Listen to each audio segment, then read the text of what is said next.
ഈ തെരഞ്ഞെടുപ്പിൻ്റെ കാലത്ത് ഇപ്പോൾ നമ്മൾ ഇപ്പോൾ കഴിഞ്ഞ തെരഞ്ഞെടുപ്പിലൊക്കെ ദേശീയത അല്ലെങ്കിൽ വിജൃംഭിച്ച ദേശീയത ഒരു വലിയ ഘടകമായിരുന്നു കഴിഞ്ഞ തെരഞ്ഞെടുപ്പിൽ.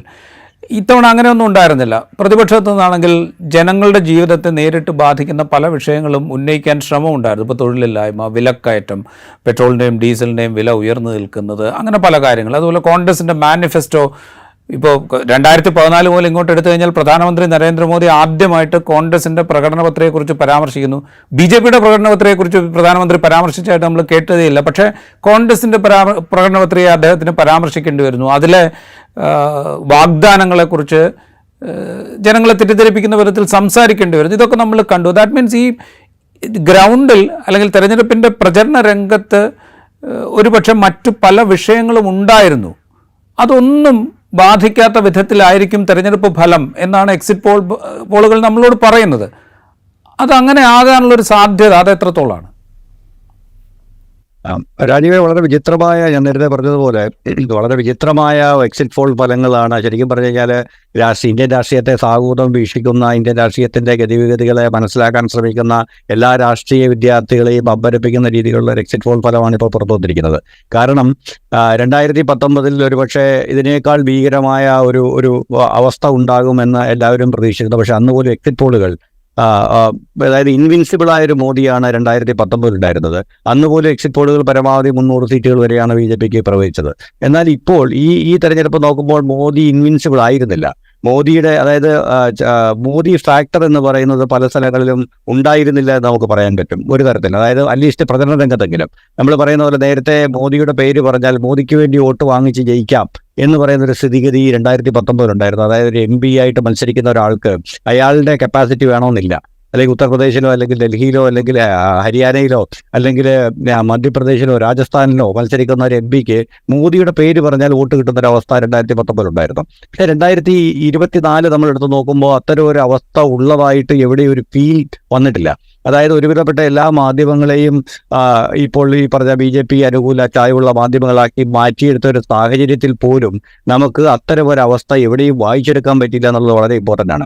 രണ്ടാമത്തെ കേസ് എന്ന് പറയുന്നത് പ്രീപോൾ സർവേകളൊക്കെ ഈ പറഞ്ഞ പോലെ ലാൻഡ് സ്ലൈഡ് വിക്ടറികൾ BJPക്ക് പ്രവചിച്ചെങ്കിലും അതിനുശേഷം എന്താ സംഭവിച്ചത് നമുക്ക് നോക്കാം. അതിനുശേഷം നമ്മൾ നോക്കുന്ന 1ാം ഘട്ടവും 2ാം ഘട്ടവും തെരഞ്ഞെടുപ്പ് കഴിഞ്ഞപ്പോൾ നിയന്ത്രണം വിട്ടുപോകുന്ന ഒരു മോദിയാണ് നമ്മൾ കണ്ടത്.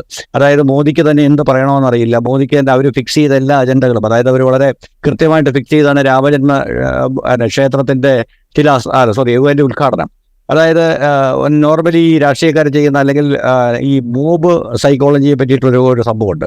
അതായത് നിങ്ങൾക്ക് വ്യക്തിപരമായിട്ട് നമ്മളുടെ ഓർമ്മകൾക്ക് ഒരുപാട് ആയുസ്സുണ്ടാവും. ചിലപ്പോൾ 3 വയസ്സ് മുതലുള്ള എല്ലാ ഓർമ്മകളും നമുക്കുണ്ടാവും. പക്ഷെ ഒരു മോബിന്റെ, ഒരു ജനക്കൂട്ടത്തിന്റെ, ഒരു ക്രൗഡിന്റെ ഓർമ്മ എന്ന് പറയുന്നത് 6 മാസമാണെന്നാണ് ഏറെക്കുറെ കണക്കൂട്ടുന്നത്. അതായത് 6 മാസത്തിന് മുമ്പുള്ള സംഭവങ്ങൾ, പൊതു സംഭവങ്ങൾ കൃത്യമായിട്ട് ഓർത്തെടുക്കാൻ അല്ലെങ്കിൽ ഓർത്തു വെക്കാനോ അല്ലെങ്കിൽ അതിനനുസരിച്ച് പ്രതികരിക്കാനോ ജനത്തിന് ശേഷി ഉണ്ടാകണമെന്നില്ല. അപ്പോൾ നമ്മൾ നോക്കിക്കഴിഞ്ഞാൽ 2019 മുതൽ നമ്മൾ നോക്കിക്കഴിഞ്ഞാൽ BJP വളരെ കൃത്യമായിട്ട് ഫോളോ ചെയ്യുന്ന ഒരു സിസ്റ്റമാണത്. അവർ തെരഞ്ഞെടുപ്പിന് 6 മാസം മുമ്പാണ് പ്രധാനപ്പെട്ട പദ്ധതികൾ പ്രഖ്യാപിക്കുക. അതായത് ജനങ്ങൾക്ക് ഇലക്ഷനിൽ ചേഞ്ച് ഉണ്ടാക്കാനുള്ള സംഗതികൾ കൊണ്ടുവരിക. കഴിഞ്ഞ വർഷം നമുക്ക് നോക്കുന്നുണ്ടാവും, 2019 തെരഞ്ഞെടുപ്പിന് കുറച്ച് മുമ്പ് എല്ലാ കർഷകർക്കും 6000 രൂപ വെച്ച് കൊടുത്തു. അപ്പോൾ ചുരുക്കം പറഞ്ഞു കഴിഞ്ഞാൽ ഒരു കേന്ദ്ര സർക്കാർ കൊടുത്തതാണെങ്കിലും അത് BJP കൊടുത്തതാണ്. അതുകൊണ്ട് ഈ ഇലക്ഷനിൽ BJPക്ക് വോട്ട് ചെയ്യണം എന്ന് പറയുന്ന തരത്തിലുള്ള ഒരു സംഭവം അവർ ക്രിയേറ്റ് ചെയ്യാൻ സാധിച്ചു. ഇത്തവണ നോക്കുക, രാമജന്മഭൂമി പണി ഇതുവരെ തീർന്നിട്ടില്ല. പണി തീരാൻ 2 വർഷം ബാക്കിയുണ്ട്. എന്നിട്ടും അവർ ധൃതി പിടിച്ചിട്ട് ഉദ്ഘാടനം ചെയ്തു കൃത്യം 5 മാസം മുമ്പ്. എന്തുകൊണ്ടാണെന്ന് ചോദിച്ചു കഴിഞ്ഞാൽ ഈ പറഞ്ഞതുപോലെ അത് ജനങ്ങളുടെ മനസ്സിൽ ഫ്രഷ് ആയിട്ട് നിൽക്കാൻ വേണ്ടിയിട്ടാണ്. അതിനുശേഷം നമ്മൾ നോക്കിക്കഴിഞ്ഞാൽ CAA അവർ വളരെ റെഡിയാക്കി വെച്ചിരുന്ന ഒരു സംഭവമാണ് CAA. അത് അവർ കറക്റ്റായിട്ട് ഇലക്ഷൻ, അതായത് അതിനു വേണ്ടിയിട്ടാണ് ഒരു പക്ഷേ ഇലക്ഷൻ പ്രഖ്യാപനം വൈകിപ്പിച്ചത് എന്ന് തോന്നുന്ന രീതിയിൽ പോലും അത് കൊണ്ടുവന്നിട്ട് അത് പ്രഖ്യാപിച്ചു. പക്ഷേ വളരെ രസകരമായി എനിക്ക് തോന്നിയത് ഇത്തരം സംഭവങ്ങളൊന്നും ഉദ്ദേശിച്ചൊരു ഇമ്പാക്റ്റ് ആക്ച്വലി അറ്റ്ലീസ്റ്റ് പുറം ലെവലിൽ ഉണ്ടാക്കിയില്ല. പുറം ലെവലിൽ ഉണ്ടാകാതെ 1-2 ഘട്ടത്തിലെ തിരഞ്ഞെടുപ്പ് കഴിഞ്ഞപ്പോൾ തന്നെ അതിമാരകമായ വോട്ടിംഗ് ശതമാനം കുറയുകയും ആ വോട്ടിംഗ് ശതമാനം BJP ആശങ്കപ്പെടുത്തുകയും ചെയ്തു എന്നുള്ളത് വളരെ യാഥാർത്ഥ്യമാണ്. അവർ അരവിന്ദ് കെജ്രിവാളിനെ അറസ്റ്റ് ചെയ്യുക തുടങ്ങിയ പരിപാടികൾ ചെയ്തു തുടങ്ങിയപ്പോൾ തന്നെ ആണ് ആദ്യമായിട്ട് ഇന്ത്യയിലെ ജനങ്ങൾക്ക്, ഇന്ത്യയിലെ രാഷ്ട്രീയ വിദ്യാർത്ഥികൾക്ക്, ഇന്ത്യയിലെ രാഷ്ട്രീയ നിരീക്ഷകർക്ക് മനസ്സിലായത് BJP ഭയത്തിലാണ് എന്ന് ഈ ഉണ്ടാക്കിയ തോന്നൽ BJPയുടെ ഭാഗത്ത് തന്നെയാണ് വന്നത്. അതിനുശേഷം പ്രധാനമന്ത്രി പച്ചയ്ക്ക് വർഗീയത പറയാൻ തുടങ്ങി. വളരെ ഒരു പ്രധാനമന്ത്രിയുടെ സ്ഥാനത്തിന് യോജിക്കാത്ത രീതിയിലുള്ള വർഗീയതകൾ അദ്ദേഹം പറയാൻ തുടങ്ങി. അതോടൊപ്പം തന്നെ അദ്ദേഹം പിന്നീട് ചെയ്തെന്ന് വെച്ച് കഴിഞ്ഞാൽ കോൺഗ്രസിന്റെ പ്രകടന പത്രിക, അതായത് അതുവരെ ഉള്ള എല്ലാ തെരഞ്ഞെടുപ്പിലും BJP മുന്നോട്ട് വെക്കുന്ന ഒരു രാഷ്ട്രീയ അജണ്ടയെ മറ്റുള്ളവർ ഫോളോ ചെയ്യുന്ന ഒരു അവസ്ഥ ആയിരുന്നെങ്കിൽ ഇത്തവണ അക്കാര്യത്തിൽ പൂർണ്ണമായും വിജയിക്കാൻ BJPക്ക് കഴിഞ്ഞില്ല. കാരണം BJPക്ക് ഒരു രാഷ്ട്രീയ അജണ്ട മുന്നോട്ട് വെച്ച രാമജന്മ ക്ഷേത്രം അടക്കമുള്ള രാഷ്ട്രീയ അജണ്ടകൾ രാഷ്ട്രീയത്തിൽ ഫോളോ ചെയ്യപ്പെട്ടില്ല. കഴിഞ്ഞ തവണ വന്നതുപോലെ അവസാന നിമിഷം ട്വിസ്റ്റ് ഉണ്ടാക്കാൻ പറ്റുന്ന രീതിയിൽ ബാലാക്കോട്ട് പോലുള്ള ഒരു സംഭവം ഉണ്ടായില്ല.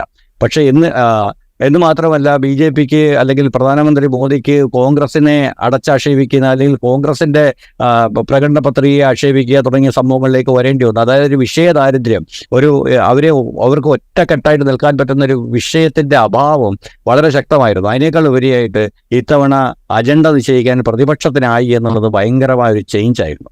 അപ്പോൾ ഇത്രയൊക്കെ നിലനിൽക്കുന്ന ഒരു സാഹചര്യത്തിൽ ഇതുമാത്രമല്ല, നേരത്തെ പറഞ്ഞതുപോലെ ഒരു സിംഗിൾ മോദി ഫാക്ടർ, രാജ്യമൊട്ടാകെ ഒരു സിംഗിൾ മോദി ഫാക്ടർ എന്നതിന് പകരമായിട്ട് പ്രാദേശിക വിഷയങ്ങൾ ചർച്ചയ്ക്ക് വന്നു.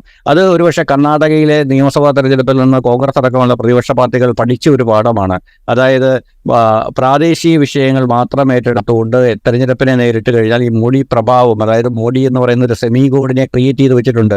ഒരു സോഷ്യൽ മീഡിയയിലൂടെയും സോഷ്യൽ എഞ്ചിനീയറിംഗിലൂടെയൊക്കെ ക്രിയേറ്റ് ചെയ്യപ്പെട്ട ആ ഒരു ഡെമി ഗോഡിനെ മറികടക്കാൻ പ്രാദേശിക വിഷയങ്ങൾ എടുത്തിടുക, പ്രാദേശികപരമായ ഭരണപരാജയങ്ങൾ ഉയർത്തി കാണിക്കുക, പ്രാദേശികമായ ജനങ്ങളുടെ പ്രശ്നങ്ങളെ കൊണ്ടുവരിക തുടങ്ങിയ ഒരു സമീപനം കഴിഞ്ഞ കർണാടക ഇലക്ഷൻ തൊട്ട് അവർ മുന്നോട്ട് നോക്കി അത് വിജയിക്കുകയും ചെയ്തതാണ്. കർണാടകത്തിലും തെലങ്കാനയിലും ഒക്കെ അത് വിജയിച്ചതാണ്. അപ്പം ആ ഒരു പ്രവർത്തനം ഇത്തവണ ലോക്സഭാ ഇലക്ഷനിൽ നടന്നു. എല്ലാ സ്ഥലങ്ങളിലും പ്രാദേശികമായ വിഷയങ്ങളുടെ മേൽ ഏറ്റുമുട്ടലുകൾ ഉണ്ടായി. അപ്പം അങ്ങനെ ഒരു സിംഗിളായ ഒരു നാഷണൽ അജണ്ടയിൽ നിന്ന് സ്റ്റേറ്റ് അജണ്ടകളിലേക്ക് തെരഞ്ഞെടുപ്പിനെ മാറ്റി പ്രതിഷ്ഠിക്കാൻ ഈ പറഞ്ഞതുപോലെ നമ്മളുടെ പ്രതിപക്ഷത്തിന് തവണയായി. അപ്പോൾ ചുരുക്കം പറഞ്ഞു കഴിഞ്ഞാൽ നമ്മൾ ഒരു പുറത്തുനിന്ന് നോക്കുമ്പോൾ പ്രതിപക്ഷത്തിന് അതിശക്തമായ മത്സരം കാഴ്ചവെക്കാൻ കഴിയുന്ന എല്ലാ സിറ്റുവേഷനും ഇത്തവണ ഉണ്ടായിരുന്നു. അതായത് ഒരു നാഷണൽ അജണ്ടയുടെ അഭാവം BJPക്ക് ഉണ്ടായിരുന്നു. മോദി ഫാക്ടർ എന്ന് നമ്മൾ വിളിക്കുന്ന ആ ഒരു വലിയ തിളങ്ങുന്ന അജണ്ട പ്രതീക്ഷിച്ച പോലെ വിജയിക്കാത്ത ഒരു സാഹചര്യം ഉണ്ടായിരുന്നു. പ്രാദേശിക പ്രശ്നങ്ങൾ, തൊഴിലില്ലായ്മ, അല്ലെങ്കിൽ അഴിമതി തുടങ്ങിയ ഒരുപാട് പ്രശ്നങ്ങൾ. ഇതിനു മുമ്പ് വരെ അഴിമതി എന്ന് പറയുന്നത് BJP അഴിമതിയില്ല, അല്ലെങ്കിൽ പ്രധാനമന്ത്രി മോദി എന്ന് പറയുന്ന ആള് വിവാഹം കഴിക്കാത്ത ആളാണ്, അദ്ദേഹത്തിന് കുടുംബമില്ല, കുട്ടികളില്ല, അദ്ദേഹം അഴിമതി ചെയ്തിട്ട് എങ്ങോട്ട് കൊണ്ടുപോകാനാണ് എന്ന് തുടങ്ങിയ ഒരുപാട് ധാരണകളൊക്കെ ഉണ്ടായിരുന്നു. പക്ഷെ അങ്ങനെയൊന്നും അല്ല, മറിച്ച് അഴിമതി വളരെ റാമ്പൻ്റാണ്. മനസ്സിലായി, ഏത് അഴിമതി ചെയ്താലും BJP പോയി ചേർന്നാൽ അവർ രക്ഷപ്പെടും തുടങ്ങിയ ഒരുപാട് സംഭവങ്ങൾ ഇത്തവണ കടന്നു വന്നു.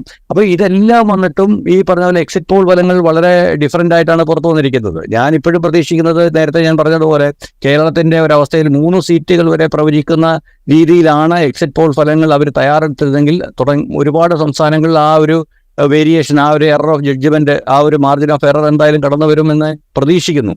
2 ദിവസം കൂടിയേ ഉള്ളൂ, എന്നാലും പ്രതീക്ഷയുണ്ട്.